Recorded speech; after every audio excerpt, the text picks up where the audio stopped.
Hello అందరు ఎలా ఉన్నారు? సో నేనైతే చాలా బాగున్నా. అండ్ ఈరోజు లేవగానే మార్నింగ్ చాలా కూల్గా అనిపించింది వెదర్, అందుకని చెప్పి నాకైతే వేడి వేడిగా ఏమైనా తినాలనిపించింది అనమాట. సో ఫ్రిడ్జ్ తెరిచి చూడగానే నాకైతే మంచి పుదీనా అయితే కనిపించింది. సో దీంతో పుదీనా రైస్ చేసుకుంటే బాగుంటుంది కదా అనిపించింది. సో మీ అందరికి కూడా చూపిస్తాను. జస్ట్ 5 minutesలో అయిపోతుంది. అండ్ ఇంట్లో ఏమైనా కర్రీస్ లేనప్పుడు కూడా మంచిగా లంచ్ బాక్స్ రెసిపీగా కూడా పనికొస్తుంది.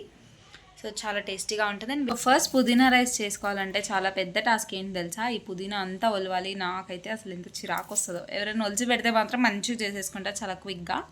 సో మనకు మనం ఒలుచుకోవాలంటే చాలా పెద్ద టాస్క్. సో ఫైనల్గా అయితే కింద మీద పడైతే ఈ పుదీనా అంతా ఒలిచేసాను అనమాట. సో ఇంత అయితే వచ్చింది నాకు. సో ఇది తెచ్చి ఒక 3-4 days అయిపోయింది. కొంచెం పాడైపోయినాయి అనమాట లీవ్స్.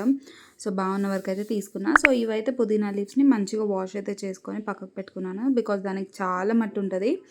సో ఈ పుదీనా అండ్ మనకి స్పైస్కి తగినంత అయితే మిర్చి యాడ్ చేసుకోవాలి.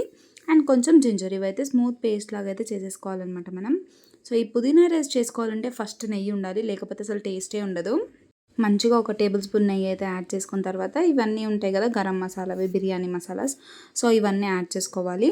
ఇవన్నీ యాడ్ చేసుకున్న తర్వాత మనం ఇందాక పేస్ట్ చేసుకున్నాం కదా పుదీనాది, అదైతే యాడ్ చేసుకొని కొంచెం పసుపు అయితే యాడ్ చేసుకొని ఇది బాగా దగ్గరకు అవ్వనివ్వాలి.